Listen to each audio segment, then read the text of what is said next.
Hello and welcome to your latest instalment of Thrive, where Wellbeing Converges, your source for expert insights on mental health and wellbeing. Today, we're joined by a very special guest. She's one of our clinical managers at Converge, and that's Pat Favorito. Thank you for joining us, Pat.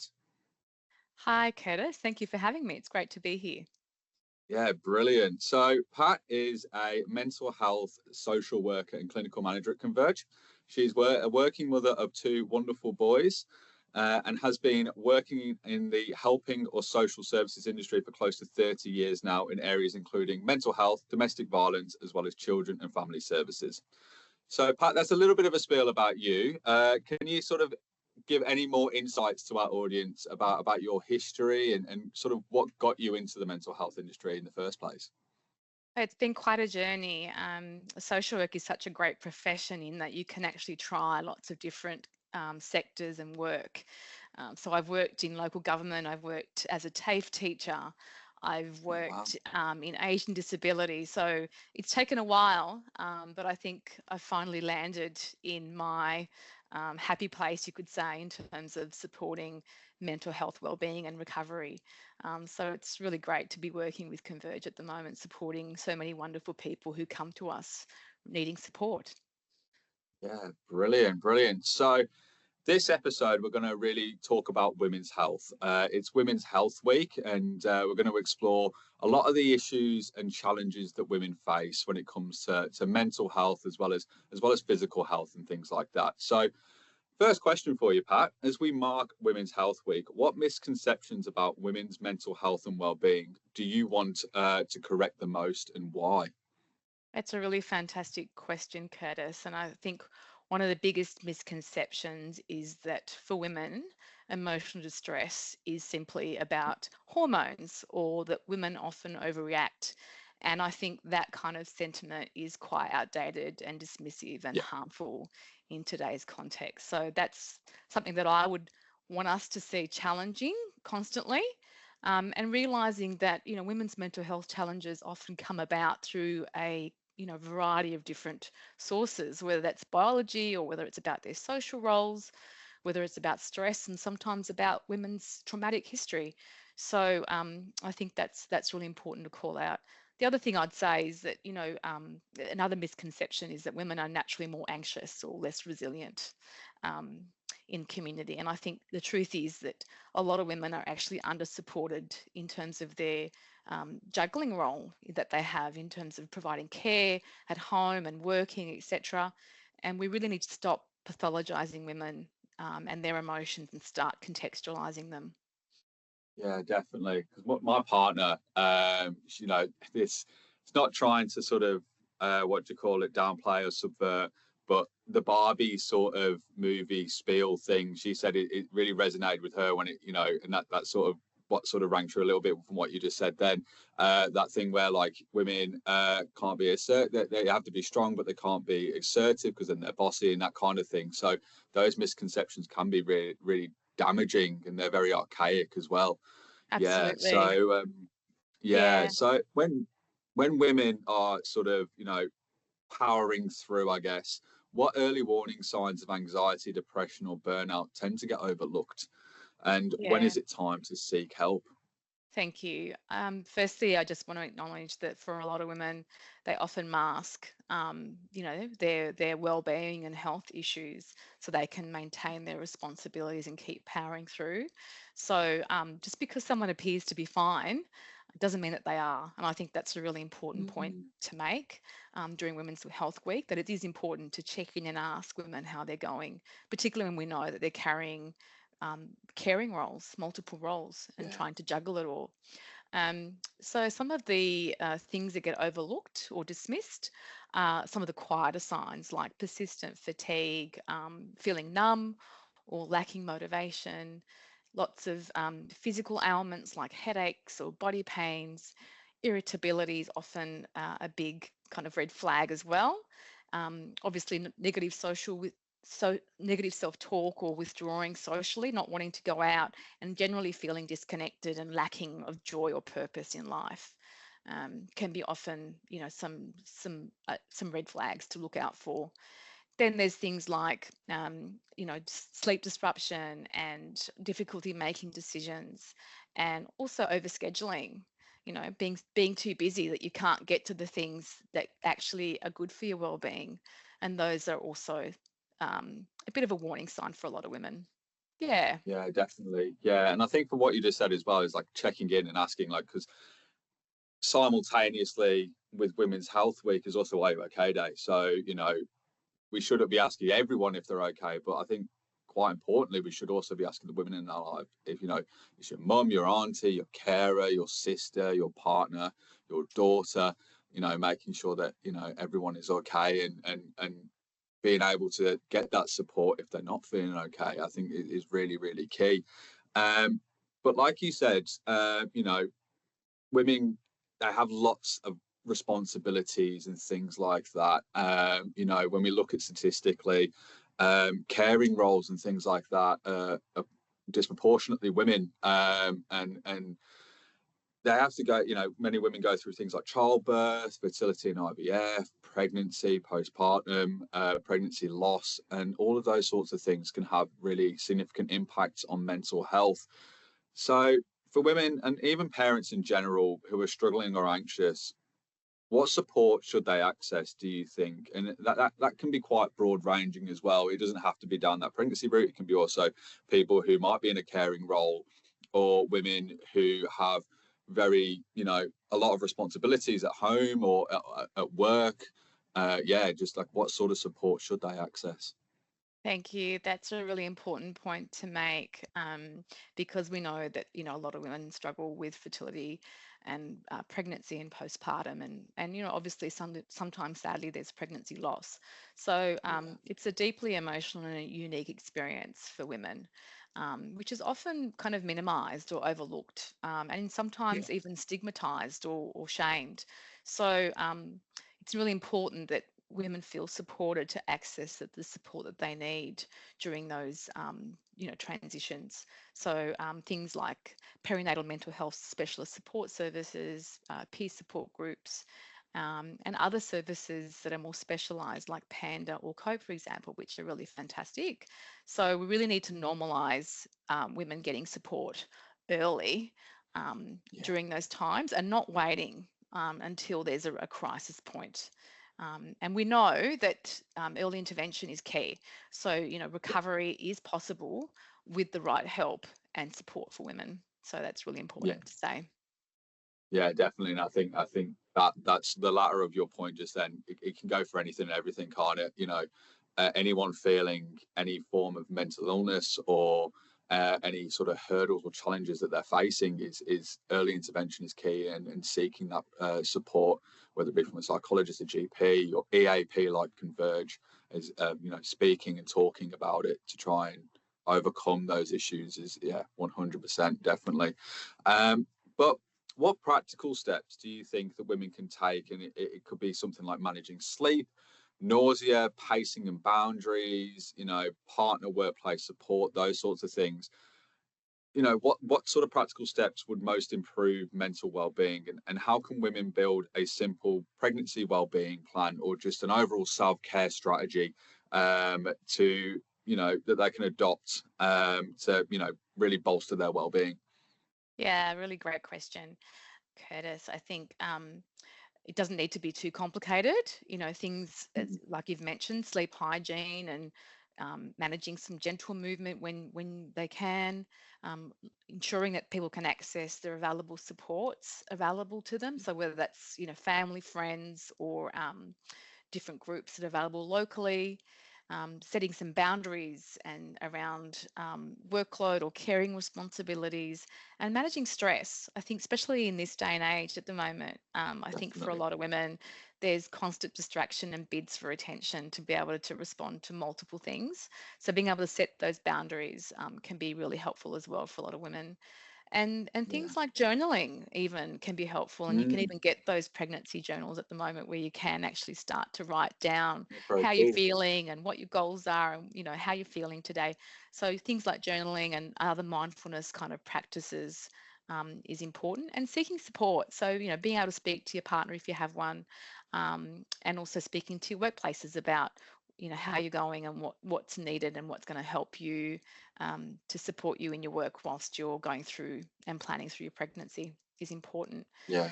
Importantly, rest. The reality is that when women are going through pregnancy, their bodies have changed and are changing, and being used up. All their energy is being used up in creating this beautiful being inside of them. So being able to prepare for having a break, and also having some loose plans around your pregnancy. So thinking about birth plans, for example, often we get really caught up around what the perfect birth is that we're looking for, but knowing that we don't know what the birth will look like, and therefore spending some time thinking about what other plan B or plan C's might be in place if necessary when going through birth. And just preparing for life after birth. I think a lot of attention goes into the pregnancy and the birth plan and what happens, when you're giving birth, and not quite enough attention goes into what is life going to look like when baby comes along, and preparing for that. So what changes will be needed, and how can you get the support that you need so you can take a break, and what happens if your baby's not a good sleeper. So the reality of parenthood, which can sometimes feel like a quite a large adjustment for a lot of women. So being able to step that through as well is really helpful. And I think a lot of women benefit from reading and accessing perinatal support from health services and other peer groups. So I think that can be incredibly helpful for a woman's pregnancy journey. Yeah, definitely. And I think, questions have sort of come to my mind as well, especially, as we talk about the topic of pregnancy and things like that, is that, some women may delay or feel it's almost like a stigma, I guess, where it's like women give birth and then there's like a fear, like prior to getting pregnant or after giving birth and things like that, that their career is going to fall off, or that that the drive that they had is then going to be sort of nullified by that sort of thing. And it can really generate like a lot of anxiety, stress and things like that. Do you know of any like sort of coping strategies that that women can use, or anything that they can sort of deploy just to sort of maybe tone down the stress and sort of reconfigure, and then also just like maybe just those small goals of being like, okay, well, you know by 5 years I want to have a child, but then I also want to go back into the workplace, and how you can sort of navigate that, I guess. Yeah, thank you. I think, we have to acknowledge that it is quite a big transition for a woman to have a baby, have a child. Um, Massively. Yeah, and every birth and pregnancy is different, particularly the first one, because you don't have any experience. You don't know what's going to happen. You have no idea. There's no instruction manual about how to deal with a crying, screaming baby. So it's quite a large adjustment for women, and we just have to make space for that, I think, both individually but also as a community. Um, so things such as looking at how to get support and building a routine can be really helpful. So thinking about how that the first few days and weeks of after having a child looks like. It could be that you've got some frozen meals stored in your freezer, or you've got someone coming in to help you in those first few weeks, whether it's mum or someone else. So I think also women giving themselves permission not to get everything right. I think that's Yeah. incredibly important, because we often have this unsaid pressure of being perfect, when you're a mother, a new mother especially. So aiming for progress and not for perfection, and making time for rest is really critical. So, if baby's having a sleep, you can have a sleep, for 20 minutes and Mhm. recharge. And being able to say no. I think that's something that for a lot of women, it's hard to say no and not feel guilty.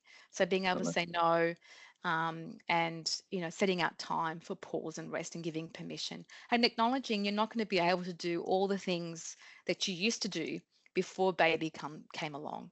So also Yeah, not seeing that as failure or that you're doing anything wrong, but just that it's part of the transition. I think it's really yeah, important. definitely. Yeah, and needing Yeah, to care for children is such a lot of energy is yeah, required to be caring for a young baby. So we need to be able to sustain ourselves as mothers for the marathon, because it is a long haul.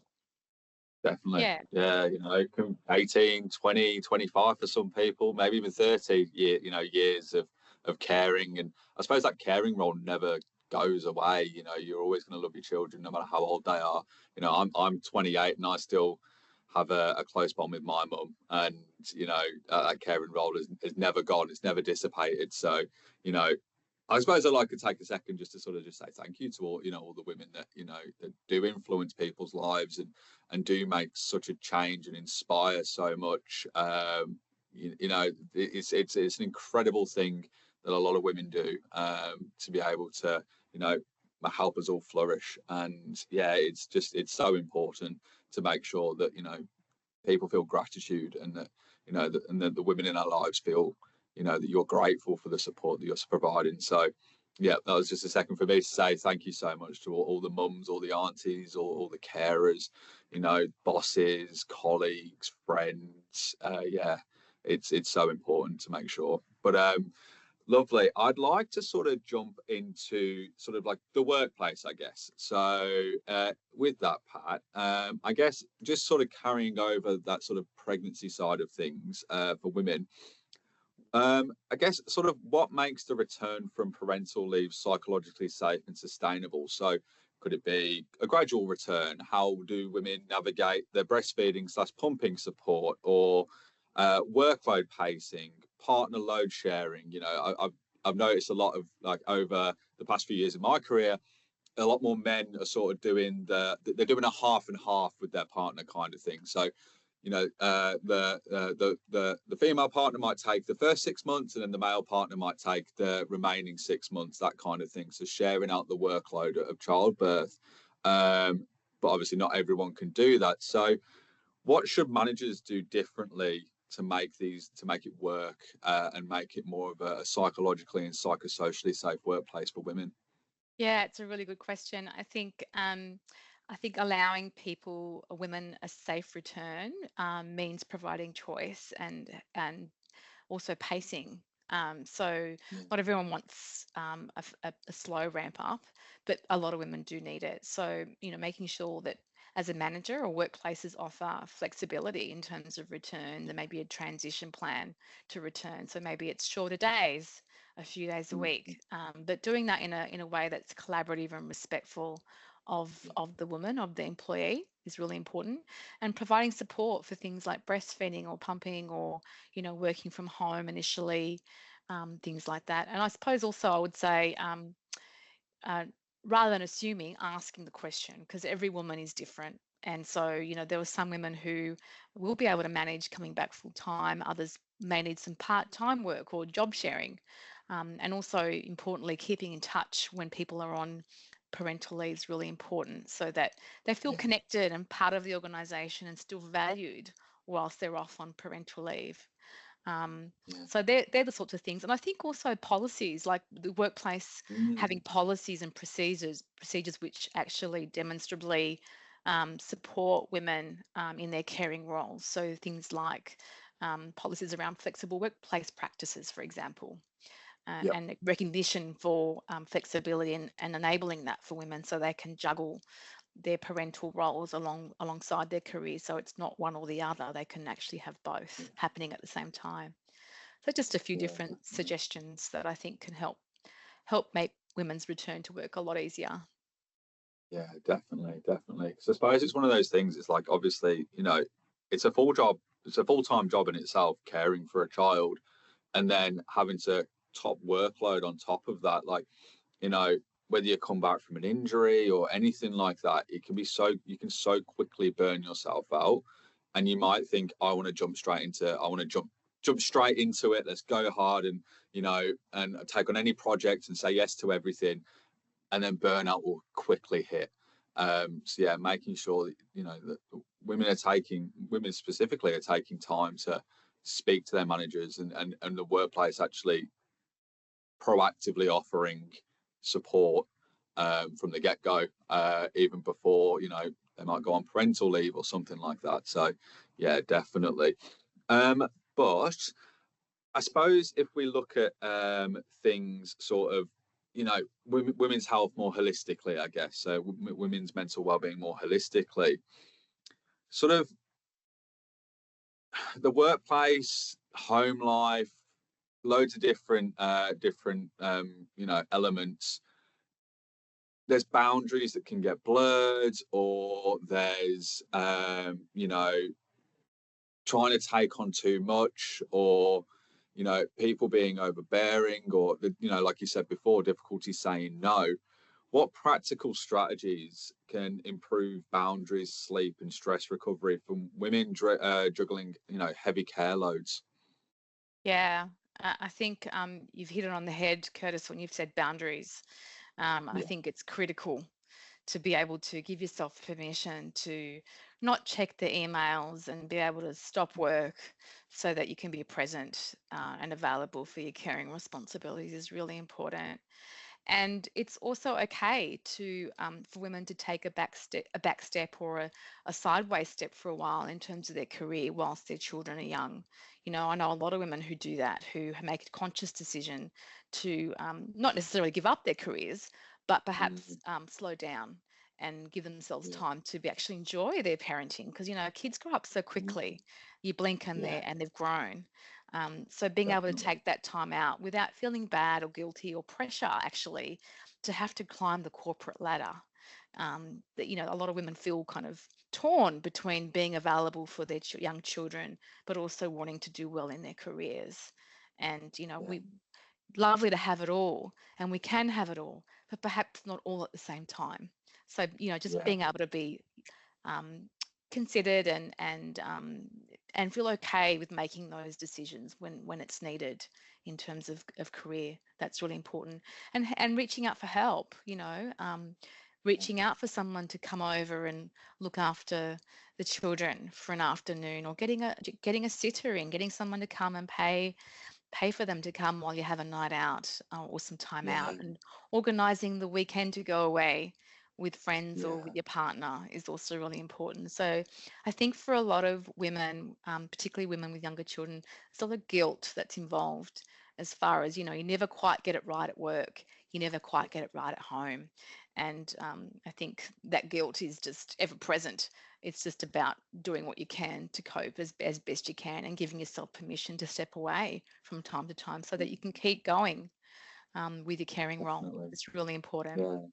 Yeah. No, of course, definitely. Because you know, me and my partner have been talking about, you know, look about having children over the next few years, and you know, I think something that's really key is sharing the workload. I guess I don't want to make it sound like, you know, it's like having a child is a workplace. I guess in a sense it kind of is, because you know, like I said, it's a full-time job. But you know, I do want to just want to acknowledge as well, firstly, and preface that, you know, I know a lot of women obviously don't have, you know, they don't have the luxury of maybe having a partner or being able to go through it with someone else. But you know, for those who do, it's definitely sharing that load. And you know, some men getting up for the night feed, or you know, taking the baby for, you know, for the rest of the afternoon or the night or whatnot, or letting your partner sleep in and you take a lot of the care. You know, really sharing it half and half in it, or 60-40 it, so you know that, because it's obviously a big transition. It's a you know, a big thing to go through on your body and your mental health. That yeah, it's definitely is all I want to say, is that, you know, I think a lot of partners should definitely do more and help the women in their lives to make sure that, you know, whether it's, you know, your sister or your mother or your partner or your daughter, is being there for them to just you know, share the load a bit more, so it's, you know, the burnout and postnatal depression and things like that don't creep in, definitely. But I guess looking at sort of other sides then of women's mental health, I want to sort of talk a little bit about neurodiversity. So something I came across when I was researching this episode was that there's a real crisis currently with women being misdiagnosed when they go for a diagnosis of neurodivergence. What signs should women look for when they think they're neurodivergent, and what support should they seek, I guess? So rather than Mhm. just going like, okay, I've got this, I'll go talk to this person, and then getting misdiagnosed, and then you spend the next few years thinking you've got this when really you've got something else which needed a completely different treatment plan. What sort of signs should people be looking for, I guess, when they think they might be neurodivergent? And then what would be the next steps, I guess? Thanks, Curtis. I think we can say there's a growing groundswell of awareness these days around neurodiversity, which I think is Yeah, welcomed. And I think for definitely. women, for a lot of women who maybe identify as being a neurodivergent, they've often been misdiagnosed or undiagnosed with certain Mm, characteristics. Um, and so I think we're seeing women asking more questions and wanting to delve in further around, do I actually have ADHD or ASD, or could I have other characteristics here, which explains my depression or explains my anxiety or why I can't sit still.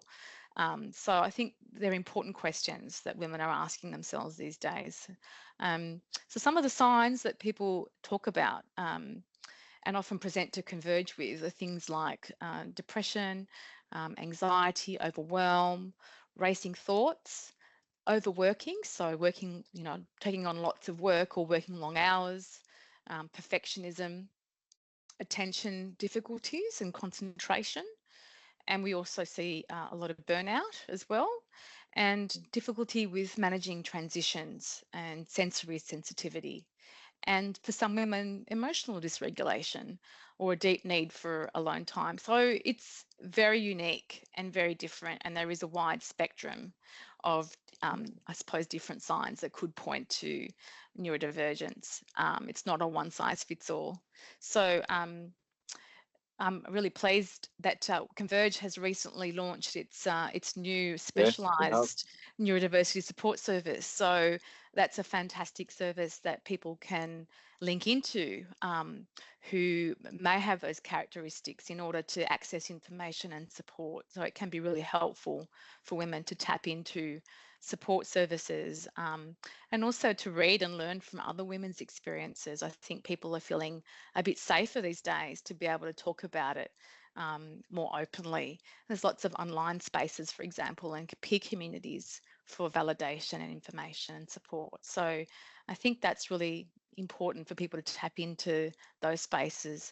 And I suppose what I really want to say, Curtis, in on this topic is that um, whether people go through with obtaining a diagnosis or not, what's most important is self-understanding and compassion Yeah, and accommodation, actually, so that people can be more gentle with understanding who they are and accepting themselves, and being able to access support and strategies to help them to live a good quality of life, and yeah, yeah, go on to be happy and fulfilled and experience all that life has to offer.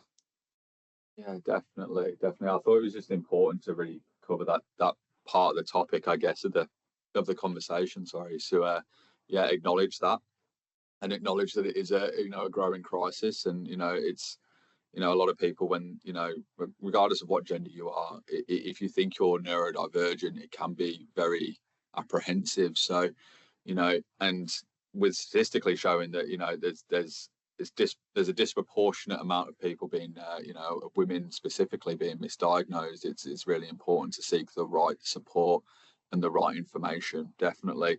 But looking more so, again, holistically, is during Women's Health Week and beyond, what concrete steps can health services and the workplace take to better support women exploring things like family violence or domestic abuse and things like that? That's a really good question too. I mean, whether it's Women's Health Week, it's every week. Health service Yeah, and workplaces ought to be ensuring that they're able to identify and respond effectively to anyone experiencing family violence.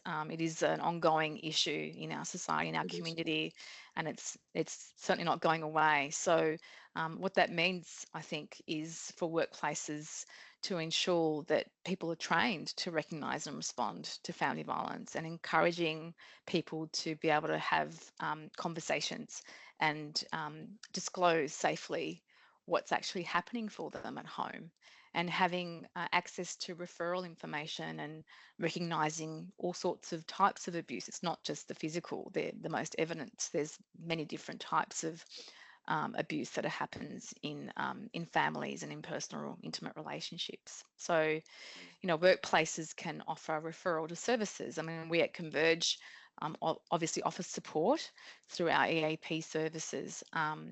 But there are also many specialist family violence services that are confidential and um, such as 1-800-RESPECT, for example. So workplaces should offer additional leave, and a lot of workplaces have introduced now domestic and family violence leave. And if someone appears to have performance issues or they're absent, being able to ask the question, what's happening? Is there anything happening in your personal life that's impacting your ability to be present and to be able to do your job well? And being able to ask that open, curious question, as opposed to, punishing or feeling like you've got to come down heavy or, bring in the performance plan immediately when there are issues. Being able to ask what's impacting on people at home can quite often point to people's experience of family violence. So yeah, making sure, I think importantly, that people feel validated and believed in terms of their experience, and that's where trust and safety needs to come first in workplaces. That's really important. Yeah, definitely. And I think you sort of, hit the nail on the head a second ago when you were saying that there is a real crisis at the moment in our communities of domestic and family violence. It's in the news constantly. It's a real epidemic that's happening at the moment. And I sort of wanted to sort of pick your brain a little bit, actually, is a bit of a two-parter, because it's constantly in the media, like people sharing their stories, or you hear news of a woman who's been murdered by their partner, or you may know someone close to you. And I guess I want to just explore this a little bit, where what's your advice or recommendations for people, women who see this in the media, may not necessarily be going through it, but obviously feel scared, and rightly so. What's your sort of recommendations there? And also on the other side, for women who see this and going through that past trauma, and then it's always dredged up again when they see it in the media, or might be going through it currently and see that constantly in the media. Like, what's your recommendations to sort of manage your mental health during that time? Look, I think for a lot of people, they don't necessarily even identify or acknowledge that they're actually experiencing family violence. It's not until, someone or a professional says something and says, well, it sounds like you're experiencing family violence, that they realize. Or if someone actually lets them know that their partner's behavior is controlling, they hadn't realized or it hadn't occurred to them. So I think, if we see something, if we see someone struggling, or we know something's not quite right, that we feel that we can have the courage to speak up about those situations. That's really important. And for workplaces, making sure that there is zero tolerance of any sort of behaviours in the workplace which perpetuate women and their experience of violence. So, things like training or gender-based policies which empower women and their voice and their jobs and their roles in the workplace is really important. But yeah, being able to have conversations, not being afraid to speak up is important, and acknowledging too that there are some groups in our community who experience additional barriers. So we've got to get even better at being able to support those people. For example, our First Nations people, where they've had poor experiences accessing services, or they don't trust services, mainstream services, or the police, etc. So there are some groups we need to work a bit harder to support. So it's a very live conversation, Curtis, and I think one that we need to continue having and being brave enough to challenge ourselves and each other about constantly. Yeah. Definitely. And I think, a point that I found very poignant is, when the project and things like that were talking about it, is that men need to listen more. They need to remove the defensiveness and really pay attention to what's happening, because, we can all be doing more to be able to, you know, if it's stepping in, if it's being there for someone, if it's just being a listening ear, and just learning as well, and teaching the younger people in our generation that's not on. And, I don't love the saying, oh, you can't teach old dogs new tricks, I think it is. Because I think we all can learn, and we can all adapt and change our behaviours. It's one of the great things of being human. What would you sort of say to people when it comes to sort of having that conversation or being that listening ear? You know, what are the do's and don'ts when it comes to that situation? And I would really like to point this towards, you know, especially men, being able to learn and grow and make sure, you know, that we are doing the right thing by women and we can really stamp out this issue. And, you know, I would love to see it Mhm. gone in a second, Yeah, and but we can put steps in there to make sure that, you know, we are negating this genuine epidemic. yeah, thank you. It's a really big need out there. I think being able to challenge and call out behaviors and Yeah, topics of conversation which sort of point towards toxic masculinity or entitlement or you know, denigration of women is really important, and yeah, being able to really challenge those gendered roles and misperceptions around yeah, women in society is really important. And it can be really subtle in workplaces, you know, where comments, there's locker room talk, or there's, you know, sexist jokes, for example. yeah, Those things need to be called out. And in the workplaces ought to have a zero tolerance on that sort of conduct in the workplace, and yeah, be prepared to step up and, you know, call it out, and also correct it when it happens in the workplace. yeah, That's really important. And I think, you know, for men, being able to have conversations with each other, and also holding each other accountable around some of that yeah, behavior as well is really important. There's, you know, we can do a lot just by, you know, giving our own contributions and making that change within our own yeah, circles.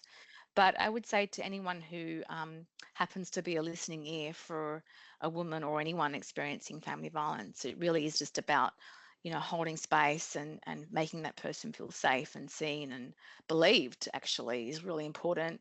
And for a lot of people who experience family violence, they feel like they're the cause, that it's their fault, and being able to kind of just reassure them that you know, that it's not their fault and they're not to blame, and that there is support out there. And, you know, often can take a number of attempts before people actually decide to end those situations and seek support. yeah, And we have to respect that everyone's journey is different. And when people are yeah, ready, they will take on that support, but it might not be right away, and it might not be according to our timeframes or what our comfort levels are around people experiencing family violence. So, but being able to walk alongside and being that safe space and providing reassurance, and you know, being available if they're ever in danger. Like, you know, one of the things we advocate for is the safety plan, making sure that we do a mm, risk assessment if anyone comes to Converge that's experiencing family violence, knowing what the risk factors are, and then doing a yeah, safety plan so that we can, you know, help people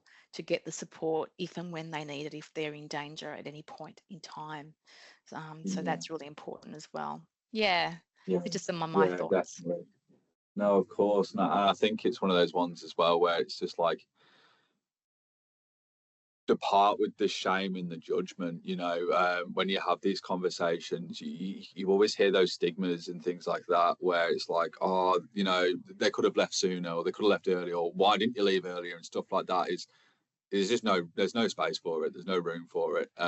You know, it's a very difficult time and a traumatic experience. Never show shame or judgment. And at the end of the day, like you said, everyone's journey is different. So I think it's really important to highlight that as well, is that just be there and learn and support as much as you can. Yeah, Absolutely. definitely. Absolutely. Yeah, And believe in them, absolutely. because, you know, everyone's journey is Yeah, different, and they're probably already doing lots of things to keep themselves yeah, safe and endure what they're going through, and manage their work or caring responsibilities as well. So there's yeah, people already bringing a lot definitely. of strength to the space.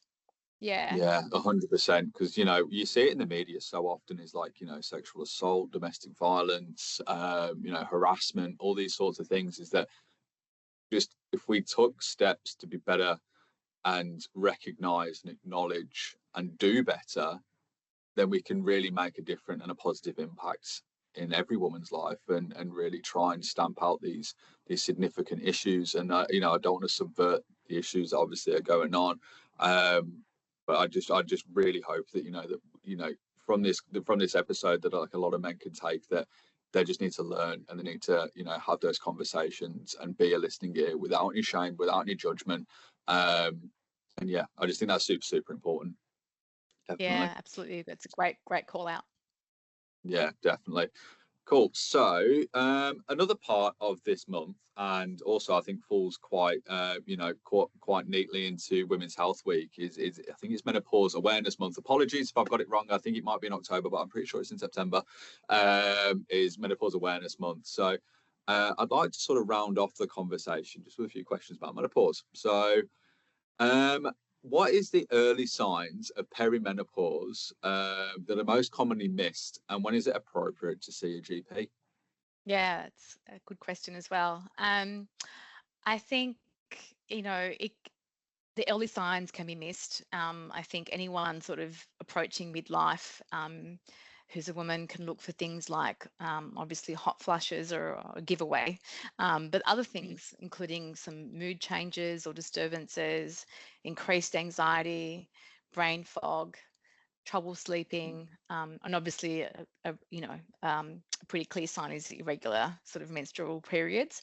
So that's really important, but it's also important to acknowledge that some of these kind of symptoms, if you will, can also mimic other issues. So there could be Okay. depression or thyroid issues.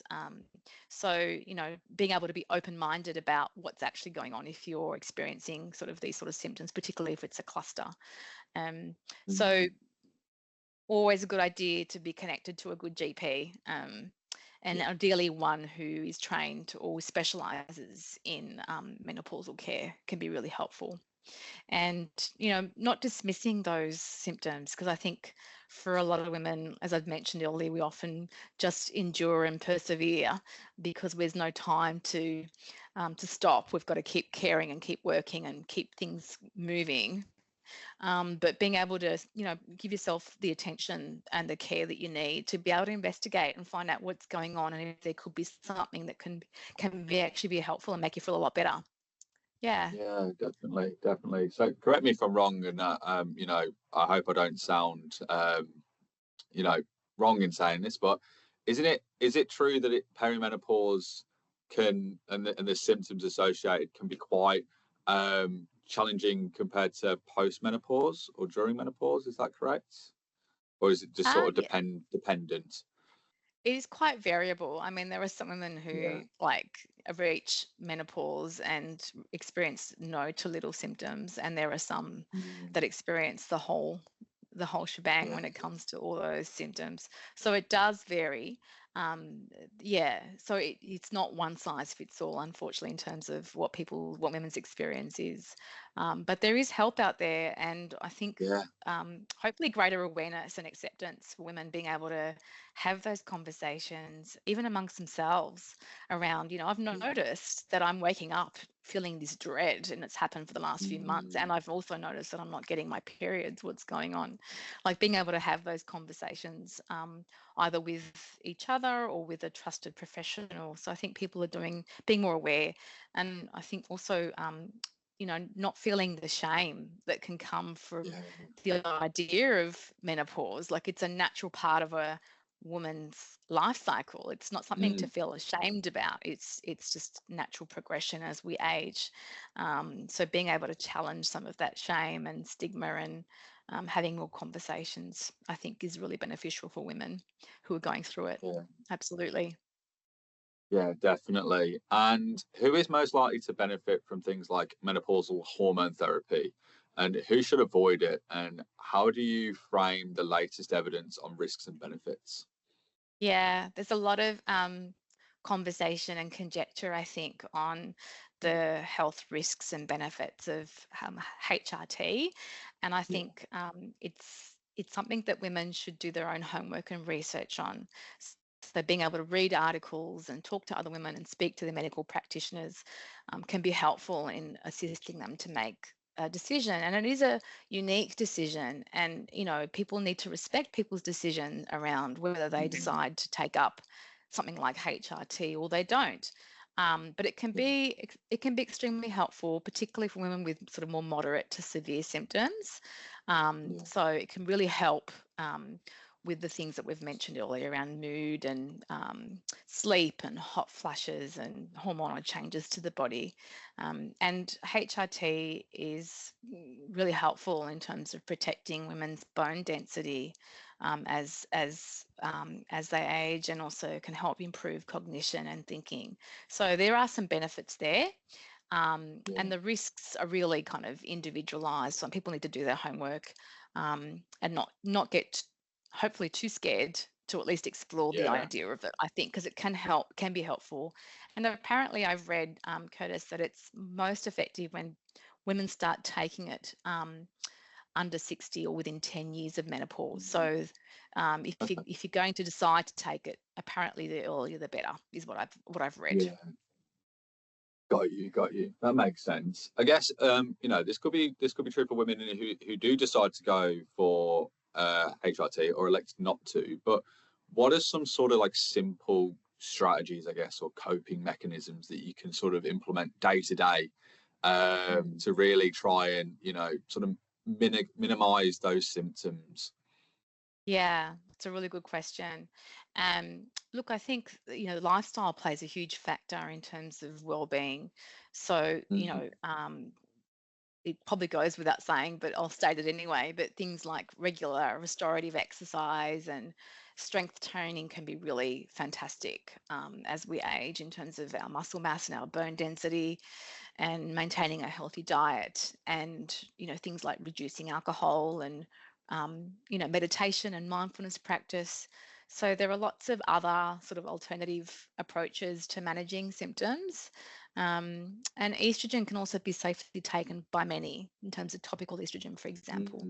Mm. And there's lots of holistic kind of alternatives like health supplements and acupuncture and yoga that can support as well. So there's lots of different ways of being able to manage symptoms if women don't feel comfortable or don't want to take HRT. It's not a you must or thou shalt. It's there's a Yeah. number of different ways of managing the symptoms so that you can feel as good as you can as you're going through menopause.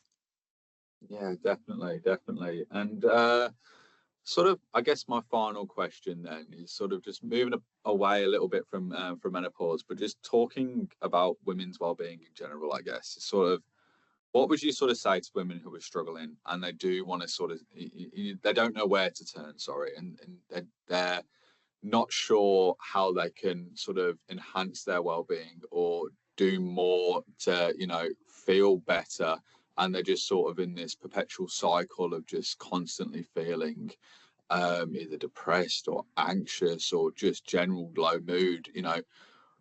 I think it would be a great way to sort of close off this episode, and Women's Health Week is saying, what what would you sort of say to women who are going through those sorts of challenges? I would say reach out, talk to people, whether it's us here at Converge, we're always here any time of day to support you, whether it's your GP, whether it's your partner. It's okay to speak about your experience. I think for a lot of women, they feel they can't talk about it because they don't want to feel like they're not coping, or they're worried about being judged, or whatever the reason is that gets in the way of being able to speak up. And the sooner you speak up about it, even just talking about it can sometimes make such a significant difference. And then thinking about what are the things that will help. And for some people, it may be medication and they may need to be prescribed, but it's not always the case. There are many different types of coping strategies and techniques that we've spoken about earlier that can be immensely helpful for people. But I think the first thing is being able to talk about it and feel okay to talk about it. Um, and then getting the support and you need, and looking after yourself. I can't underestimate or underscore that enough. Like, it is busy. Life is busy as a working mum. And I say that from my own personal experience as well. Like, it's never ending. It's just constant. So being able to take time out without guilt, um, being able to take that time to go get a massage, or, have a weekend away, or have a mental health day at work, for example. All those things combined can help sustain you and build your well-being and your resilience over time. Yeah, that's what I would leave today's session with, Curtis. Yeah, brilliant, brilliant. I think that's so well put. And thank you, Pat. Thank you so much for joining us today. It's been such a insightful and great conversation. And I think our listeners and our viewers will learn so much from this. And I really hope they do, because we've unpacked some really big topics today. From general women's well-being to domestic and family violence to menopause to everything in between. I think we've unpacked a lot, and I really hope that we've been able to teach as many people things, as well as show that it is okay to seek support, and it is okay to you know go out of your comfort zone and talk to someone. And I think I'd like to sort of wrap up is just saying that go and check who your workplace EAP is. Your workplace offers you your EAP free of charge, so you can get different modalities of support for whatever you need, whether it's finance, nutrition, just general counselling. They're always there. And in the case of Converge, check if with your HR department, see if we are your workplace wellbeing provider, because we are here for you anytime, anywhere, and you can book an appointment through our Converge app and through our website. And I'd like to say as well that if anything that we spoke about today has brought up any sort of challenging feelings or any traumatic experiences and things like that, there is help available. We are on hand to take your call, or you can book an appointment with us, or you can call Lifeline as well to make sure get the support that you need. But again, thank you so much, Pat. Really, really appreciate it. And yeah, we'll see you again soon for the next installment of Thrive. Thank you. Thanks for having me, Curtis. Thanks, everybody.